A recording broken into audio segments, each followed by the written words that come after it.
Salut mes petits tourteaux. Si vous me suivez, si je vous montre ça, un bel indice, ça veut dire quoi? Ça veut dire que je vais vous présenter ma vidéo sur les Game & Watch. Oui, parce que ça, c'est des pile-boutons. Et je cherchais, hein, c'est des LR44. J'avais oublié la référence l'autre jour. Et du coup, j'ai peiné à en trouver. En fait, c'est super facile d'en trouver. Hein. Il suffit de taper LR44. Vous en trouvez, il y en a partout.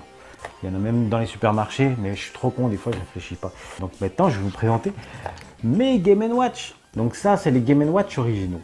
Mais en préambule, un petit rappel historique. Les Game & Watch ont été créés par Gunpei Yokoi. Gunpei Yokoi, qui, je vous le rappelle, a créé la Game Boy, le Virtual Boy. Mais avant, effectivement, il avait créé les Game & Watch. Et ensuite, il a créé, mais plus chez Nintendo cette fois-ci, juste après être parti de chez Nintendo, il est allé chez Bandai et il a créé la WonderSwan, la première du nom. Comment est venue l'idée à Gunpei Yokoi de faire des Game & Watch? En fait, c'est simple. Il était en voyage et il voyait quelqu'un s'amuser avec une calculette, un jeu qu'il avait programmé lui-même et tout. Et lui, il s'est dit, mais pourquoi pas créer juste des petits jeux, des jeux électroniques, comme il y avait le jeu sur la calculette, mais juste un petit jeu électronique par dispositif. Et c'est de là que venait l'idée des Game & Watch. Et il l'a mis en œuvre. Et le premier Game & Watch est sorti en 1980. Et le premier Game & Watch, c'était Ball. Ball a été réédité d'ailleurs en 2010. Et le dernier commercialisé en 91, c'est Mario the Juggler. Ball était un jeu de jungle et Mario the Juggler était aussi un jeu de jungle. Donc la boucle est bouclée. Voilà pour le petit rappel historique des fêtes. Moi, là, tel que je vous montre mes deux Game & Watch, c'est des multiscreens. Donc les multiscreens, eh ben, il y a plusieurs écrans. Là, c'est un super Game & Watch Mario Bros. Donc un autre multiscreen que vous avez là, tout le monde l'a eu. Tous les quarantenaires l'ont eu quand ils avaient 5-6 ans là. Le Donkey Kong, le fameux Donkey Kong. Et donc en fait, en tout et pour tout, il y a eu 50 Game & Watch originaux qui sont sortis. Et au travers de cette panoplie de Game & Watch, il y a eu plein de modèles. Il y a eu les Silver, les Gold, alors ça souvent c'était la couleur, mais il y avait des écrans simples. Après il y a eu les écrans widescreen, les écrans larges, les écrans panoramiques, panorama screen. Il y a eu les tabletop qui n'ont rien à voir, mais qui sont eux aussi des Game & Watch, qui étaient des espèces de mini-bandes d'arcade avec un petit joystick et des petits boutons, mais toujours avec, on va dire, une espèce de technologie assez analogue, à savoir des écrans cristaux liquides et des sprites, si je peux m'exprimer ainsi, pré-imprimés dans tout l'air de jeu et qui étaient éclairés au moment opportun. En gros, c'est ça le Game & Watch, le tabletop aussi, c'est un peu ça la technologie. Donc maintenant, on va faire un petit point sur donc, tout ce qui est collectionnite et tout ça. Évidemment, les Game & Watch n'ont pas été épargnés par l'enculerie généralisée de la hausse des prix qui ne rime plus à rien, qui est vraiment complètement folle. Donc pour info, par exemple, Zelda Game & Watch sorti en 89, il coûte à l'heure actuelle la bagatelle de 500 balles, 700 balles en boîte. Même ceux-là en boîte, je vous dis même pas combien ils coûtent, mais ils doivent bien coûter 200-300 balles. Donc déjà, moi je trouve que ça fait très cher. Parce que quand même les jeux, le but c'est de scorer, hein, donc voilà, c'est des jeux assez répétitifs. L'interactivité est évidemment restreinte. On y prend plaisir à scorer, mais voilà, on est vite lassé. Donc à part les nostalgiques, franchement ça va vite saouler. Donc toutefois, si l'envie vous prend de collectionner les Game & Watch originaux, donc, il y a des choses importantes à vérifier quand même. Outre la boîte, si vous l'avez ou pas, ça peut vraiment faire baisser le prix divisé par 3. D'autres points à vérifier. Vous entendez qu'il y ait bien le bruit du clapet qui se ferme correctement et pas que ça s'ouvre accidentellement. Vérifiez que les écrans ou l'écran, ça dépend si vous avez Game & Watch avec un seul écran, ne soit pas rayé, soit impeccable. Autre point important, vérifiez que la plaque à l'avant, et des fois il y en a même à l'arrière sur d'autres Game & Watch, sont bien présentes. Et aussi très important, le fameux numéro là derrière. Dernier point très important, si tu veux encore y jouer, avec tes super piles boutons, voilà, le cache-pile, vous voyez le cache-pile là? S'il n'y a pas le cache-pile, vraiment le Game & Watch, pour moi ça vaut que dalle. Tous ces points là sont vraiment à vérifier. Donc allez, on va se mettre vite fait. Pourquoi on va se mettre des petites... Alors attendez, parce que je dois en avoir qui traînent au fond là, voilà. Ah mais je crois qu'elles sont foutues celles-là. Faut pas que je spoil. Je vous mets le Donkey Kong. Tac.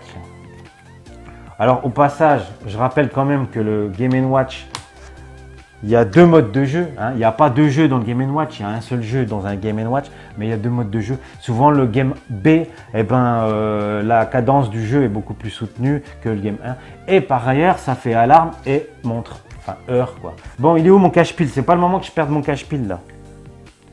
Il est là, il s'est perdu dans le paysage. Donc qu'est-ce que je voulais vous dire? quand même vous montrer. Vous voyez là, cette espèce d'overlay. Donc il y a le décor prédessiné, on va dire. Donc ça, c'est l'aire de jeu, d'accord? Mais on ne voit pas les sprites préimprimés, hein, parce qu'ils ne sont pas éclairés. Par contre, vous allez comprendre un peu le principe. Quand je vais mettre les piles, tous les sprites prédessinés vont s'allumer. Pas un par un en fonction du jeu, parce que là, je ne vais pas jouer tout de suite. C'était pour vous expliquer un peu la technologie, je ne sais pas si on voit bien. Mais là, tous les dessins du héros sont déjà prédessinés. Et en fait, pendant le jeu, ils s'allument un par un, voilà, en fonction de la situation. Et une fois que vous avez mis vos piles, vous appuyez sur Game et ça démarre. Hein.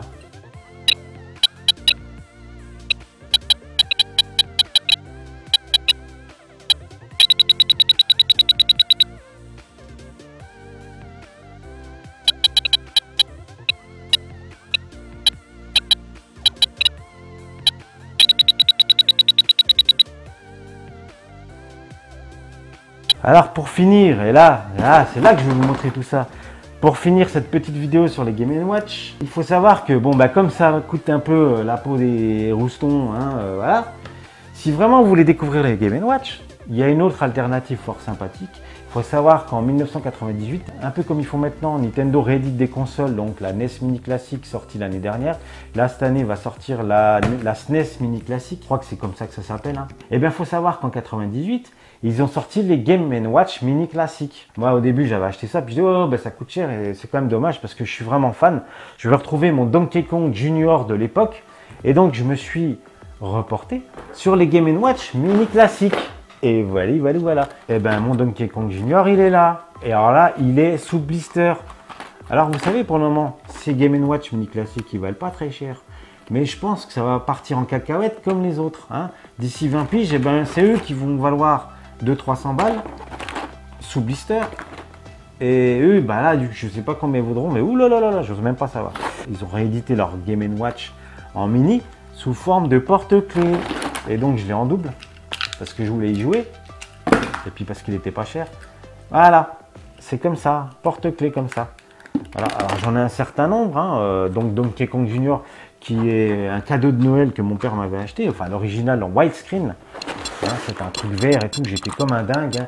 C'était le Gugus, Donkey Kong Junior, donc c'était Donkey Kong Junior qui devait sauver son papa parce que Mario l'avait emprisonné et il devait sauter par-dessus les crocodiles, éviter les corbeaux et aller récupérer la clé pour ouvrir la cage à son papa. Donkey Kong. Maria,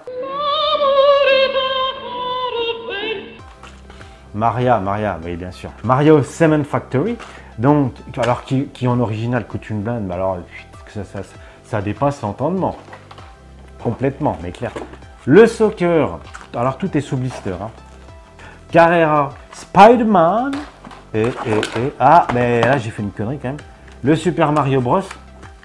Que j'ai ouvert. Hein. Voilà, c'est le seul, et que j'ai pas en double. Mais bon, je pense que ça vaut encore que 15 €. Et puis du coup, et en plus il est cool. Alors, pour terminer, je voulais vous ouvrir un petit Game & Watch Mini Classique. Pourquoi? Parce que ce coup-ci, ils ont été moins cons, quand même un petit peu.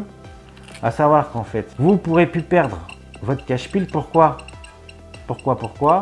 Parce que regardez, j'ai un peu de mal. Voilà. Là, vous ouvrez le clapet. En plus, ça vous permet de voir qu'il tient comme ça. Hein, si vous voulez jouer comme ça. Bon, on s'en fout. Et là, il y a une petite vis. Vous voyez là? Je me rapproche un petit peu. Là, il y a une petite vis. Donc, vous ne pourrez plus perdre votre cache-pile. Vous n'aurez plus d'excuses, les enfants. Ben, je vous ai tout dit de tout ce que je connais sur les Game & Watch. Je ne vois pas ce que je pourrais vous dire de plus. Hein. Je réfléchis, mais non, rien me vient à l'esprit. Je pense que ce sera ma dernière vidéo du mois d'août parce que ma petite chérie, elle est arrivée. Donc, j'ai pas trop envie de l'emmerder avec ma chaîne YouTube. Bon, bref, je vous embrasse bien fort et je vous dis à la rentrée en septembre. Bye bye, salut les tourteaux. Ball.